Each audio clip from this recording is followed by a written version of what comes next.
Last year we had developed a new strategic plan, and I won't go into all the details, but essentially we developed a new mission statement, a new vision statement.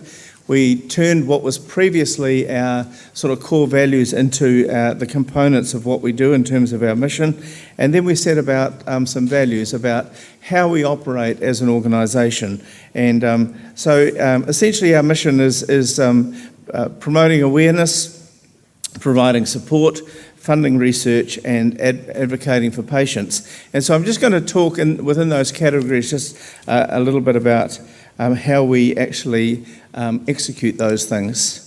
So awareness, a big part of our awareness program is Blue September. It's our flagship campaign that obviously goes in September. September is always a time when all the charities come out of hibernation and they all come alive and they start promoting things, and so it's quite a competitive environment to be in, but we like to think that we really try and own that September charity space. And it has a major fundraising role. About 60% of our income for the year comes from Blue September. And the 2018 campaign was our 11th Blue September campaign. So it's a pretty strong brand, we like to think, and we get pretty good cut through. And the key message really over the last 2 years has been to how blue will you do? Have a blue do and raise funds for prostate cancer. And so people have interpreted that in all sorts of ways. And we did this sort of blue do term, sort of a bit of a Kiwi term, we're having a do at our place tonight, that sort of thing. And people interpret that from anything from a golf tournament to a workplace morning tea or barbecue lunch.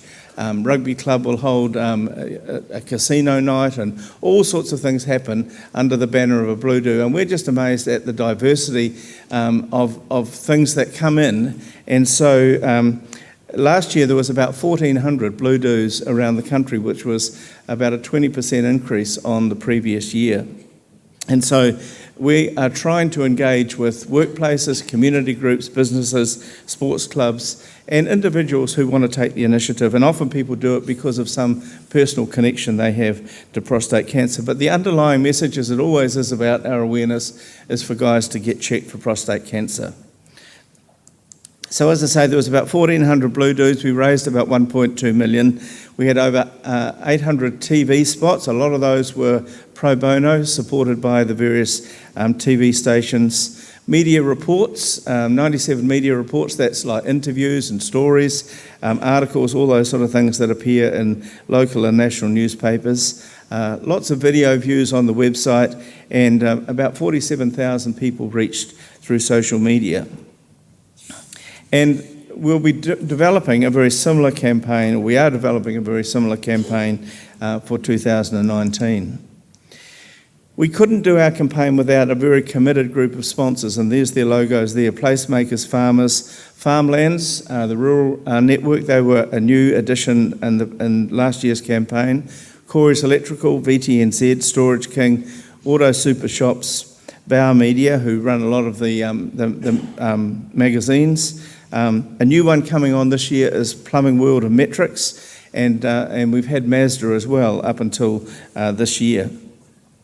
And so why is Blue September successful? Well, the sponsors really get in behind it. They motivate their staff, and their staff motivate their clientele, and they hold all sorts of events in their outlets. Placemakers are renowned for having their what they call their tradie breakfasts, where they put on a mini trade display and cook up all sorts of greasy stuff for breakfast, and they get people like us and some of our ambassadors along to talk to the builders at 6:30, 7 o'clock in the morning before they all go out on site. And they're just typical of some of the things that happen. Some of them get a bit more sophisticated and run things like yachting regattas on the Waitemata Harbour, or golf tournaments at Remuera Golf Course or something like that. But a whole range of things happen, and ultimately we go along to a lot of them. We talk to the people who are there about prostate cancer awareness, and they usually are raising money through raffles and other devices that they and ways that they come up with. Jason Gunn has been a key character for the last 2 years, and Jason's role will continue. In fact, it will increase this year. He's making himself more available for some of the videos and things that we do on social media and the imagery and point of sale material and all those sort of things. And each blue do represents volunteers. Every one of those 1,400 blue do's and beyond has at least one person who has dedicated themselves to organise it, whether it's a morning tea in the workplace or whether it's a much bigger community event. Often they get a team around them, and so we really are grateful to the many, many volunteers who get in behind and organise those events for us.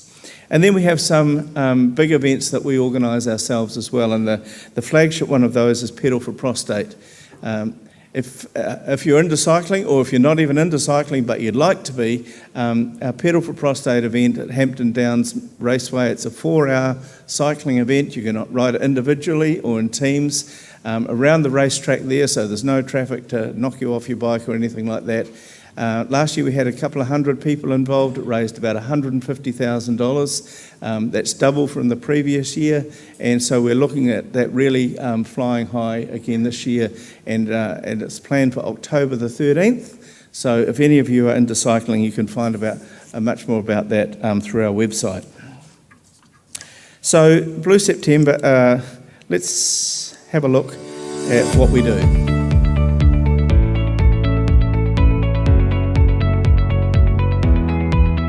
New research shows high-tech scan technology could save prostate cancer patients from unnecessary surgery.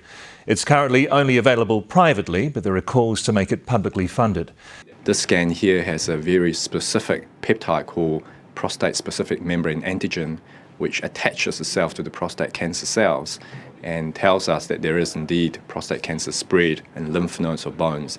And you won't get that from scans in the public hospital currently. The Prostate Cancer Foundation says it should be available through the public health system, and the savings far outweigh the cost. And so for an investment in a scan of, say, $2,900, there's a saving of over $30,000 just in the cost of surgery, plus there's also the benefits to the patient who doesn't have to go through surgery. I have no idea why the PSA test holds such fear for doctors, particularly in the non-fault environment that we have in New Zealand. Women wouldn't let this lie. According to the Health Research Council, for every dollar spent researching women's health, the amount we spend researching men's health is 6 cents. A screening program, first of all, needs a very good test, and the PSA test that we have isn't accurate enough to be accepted as a broad-based screening program. And so what we're really waiting for is an economical and effective test to come out, and there's a lot of research going on around the world about that, but that's really what we're waiting for. It really comes down to the inconsistency in the first stage of testing among the GPs. There's a broad spectrum of opinion among GPs about whether men should be tested or not. There's some who will actually even refuse to do a PSA test on a man. That is how it is. The message to men is get checked for prostate cancer. If you're over 50, you should be getting checked. Early detection is absolutely critical with prostate cancer. So if you wait for symptoms, you're going to have advanced disease and the consequences are going to be dire. Australian researchers are proposing a radical new approach to treating cancer. They want to stop using the word altogether in many cases. They believe patients do better if they can sidestep the trauma of that word. Types where there's the best evidence are papillary thyroid cancer, prostate cancer, and increasingly there's evidence for types of breast cancer. Well, men recovering from prostate cancer surgery and suffering with erectile dysfunction because of the treatment are facing an extra financial burden because they have to fund their Viagra. Urologists and the Prostate Cancer Foundation say it's unfair that men are having to pay $40 for a pack of 4 blue pills when patients are already dealing with the stress and pressure of being diagnosed with and treated for cancer. They want the government's drug buying agency, Pharmac, to fund the drug for this men. Prostate cancer awareness. 1 in 8 males are going to get it sometime in their life, like it or not, and we take it too lightly. We seem to wait till something hurts or whatever when we can turn around and stop it by just getting out, getting checked. A couple of guys that I spoke to this morning did not realise that they could be checked by a blood test.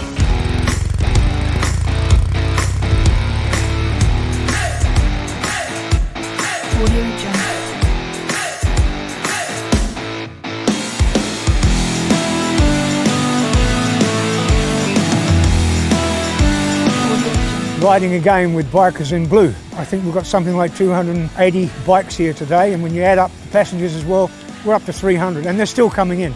So it's a fantastic turnout.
So you might have picked up a few familiar faces from people in the audience here today among that group, or among all those photos and things there. But yeah, it's a great event, and we have an awful lot of fun through the time. It's a lot of hard work, a lot of long hours, but very, very rewarding. So the other awareness campaign we do is International Testicular Cancer Month, which is in April.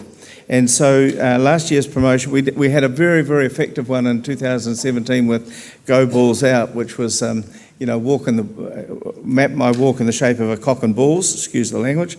And then we picked up again on that last year as well. But the pièce de résistance, if you like, happened at Big Boys Toys in November, and this is what we did. We introduced the Testomatic, the auto ball checker. And so that came to the Big Boys Toys event in Auckland. It was a concept that our agency FCB had developed, and so they built this booth, and it attracted huge attention from media, national and international media. I was fielding interviews from the BBC in Canada and the US and everywhere over it. And at the show itself, it was one of the most popular exhibits and had an awful lot of people stopping and having a look, and some even went inside and had a look and got checked. Poor old Jeremy, what he got up to today, and I'm a bit concerned. Are you all right? I am fine, Hilary. I went along to Big Boys Toys, actually. It's a huge expo, a big deal for anyone who identifies as male or on the male side of gender fluid. As strictly a man's man, I did what all stereotypically strictly manly men do and tagged along. And as the unofficial, unpaid face of men's health, I thought I'd get a quick little limb report on my downstairs operation. Let's talk about sex, baby. Big Boys Toys. It's one of the biggest... No, hold on for a second. That music's wrong. It's not that kind of story. Let's start again. Different music. Big Boys Toys. It's one of the biggest events... No, that's wrong too. That's completely wrong. Okay, let's try one more time. One more time. Big Boys Toys. It's one of the biggest... You know what? I think we just flagged this intro. That music is so wrong. That's wrong. It's not that type of story. Let's just go straight to the interview, eh? I think it's better that way. Dr. Andrew Williams is a urologist who's about to spend an entire weekend fossicking in Random's downstairs. So testicular cancer is the most common cancer in men under the age of 40. It's very curable, but it's the earlier you catch it, the better the results. Guys die each year from testes cancer, and often it's because they've left things too late. So what we're trying to do is encourage guys to know what their balls feel like, so that they know if there's a problem that they need to see somebody about it. Is it obvious when there's a problem? The thing about noting when something's a problem is you need to know what it's like normally. You know, you're looking for changes. So, you know, there's a lot of work that goes into ladies having self-breast examinations to make sure they don't have a lump. But nobody actually mentions it about the guys, and we should be examining our balls to make sure that we don't grow any lumps or any abnormalities there. You'll see people with a growth the size of an NFL football sitting in their scrotum. You know, so they literally are struggling to walk around. You can see it from the other side of the room. I like to get to know someone before they fiddle around with my downstairs. I mean, what's your star sign, for example? A Virgo. Your age? My age, I'm 40. Marital status? Married with 2 young girls. What do I need to know before I go in and drop my pants and have you fiddle around? Basically, all we're going to do is just have a wee feel of the balls and just make sure that everything feels normal. There's no lumps, there's no hard bits. It's all pretty much, you know, just a soft, consistent texture. All right, let's do this. I've got to say this hole is quite... Either things of mine are hanging very, very low, or I've maybe got to sort of get down into this position. All right, let's do this. Yeah, just get you to lower your pants now. I suppose I need to take those off. I need to take that out. Oh, forgot about this thing, sorry. There we go. You just need to examine things there. That all feels very normal. No concerns there. Can you give us a big cough?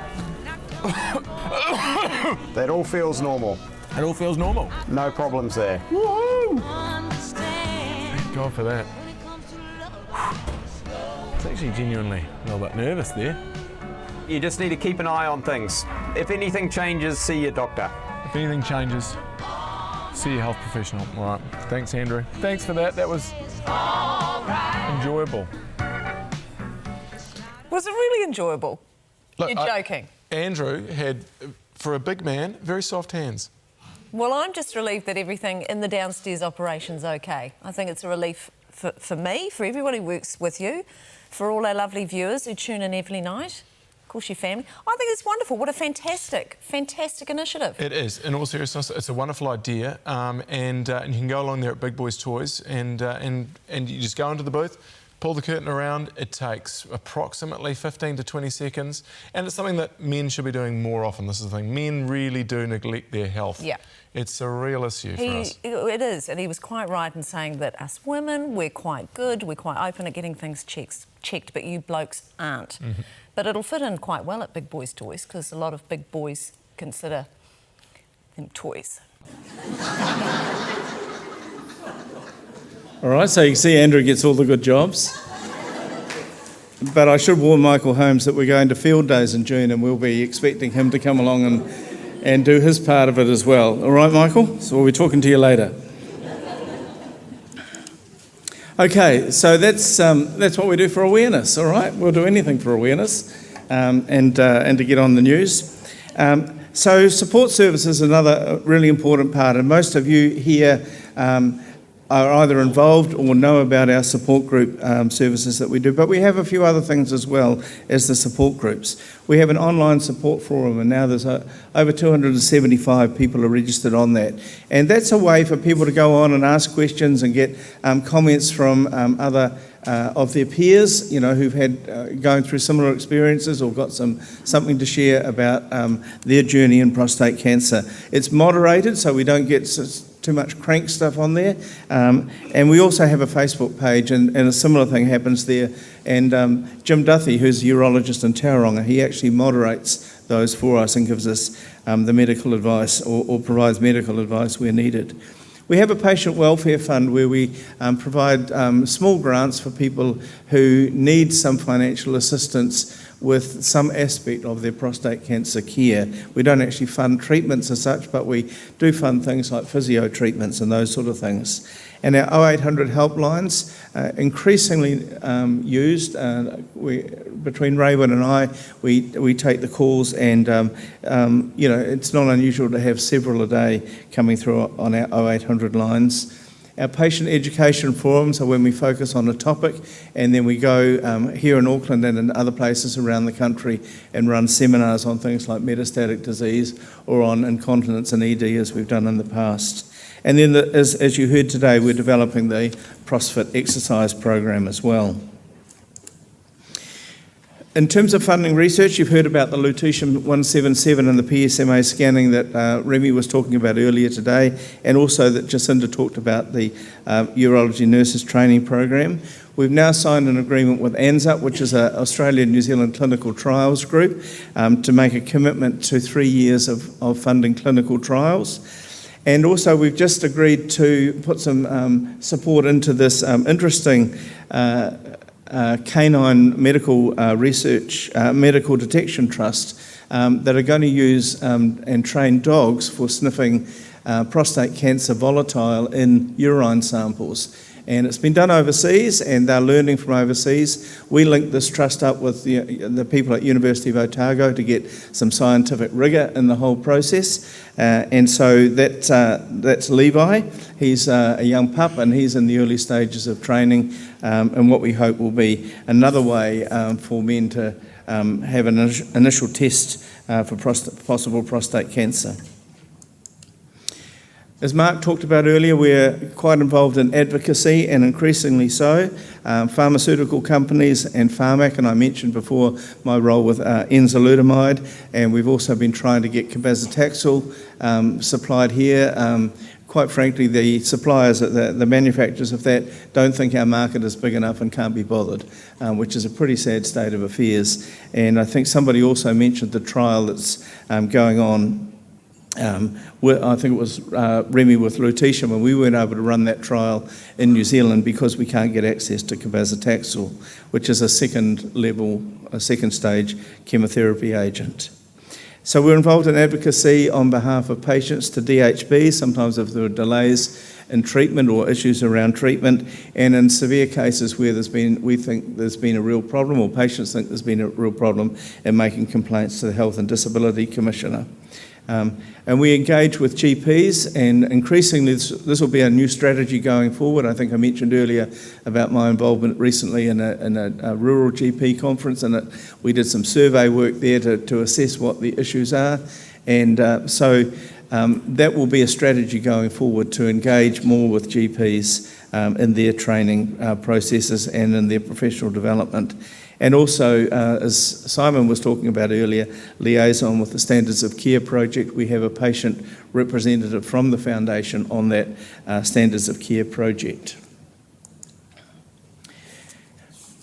Can I just encourage you to support us as an organisation? We are a charity. We have to, as I often say, we have to raise every dollar we want to spend. And you've seen today some of the things that we do in terms of research, in terms of awareness and our support programs and things like that. It may sound a little crass, but it takes money to do all those things. And while Blue September raises a good chunk of money for us, we do rely on donors and people to support us. So the things you can do, you can organise a Blue Do and get friends, workmates, colleagues, whatever, around you at whatever social settings you're in. Organise a Blue Do, put something on, raise some money for us. Make a straight out donation. All our donations are tax deductible. We have events, like I mentioned, Pedal for Prostate, and sponsor events up and down the country. Attend those, put your hand in the pocket, buy some raffle tickets, bid on a silent auction thing or something like that. And one of the other things that we have been developing now is a bequest program. And can I encourage you to consider putting a bequest in your will? A lot of charities are asking people to do that, I realise that. And we always say you should look after family and those close to you first, but it is a really good way of supporting us on an ongoing basis. All our bequest funds go into our research and development funds, so they're not used for paying the rent and paying the power bill or paying for people like me. They go into research and long-term investments in the well-being of men with prostate cancer in New Zealand. So can I ask you just to consider that? So I just want to end today by saying thank you very much for attending. We've really appreciated this. I think is our biggest conference yet. We've had over 200 people here today. And I hope you've thoroughly enjoyed it. We've certainly found it a pleasure to put it on. It's been a challenge at times to get everything organised. We've got a great team. Thank you very much.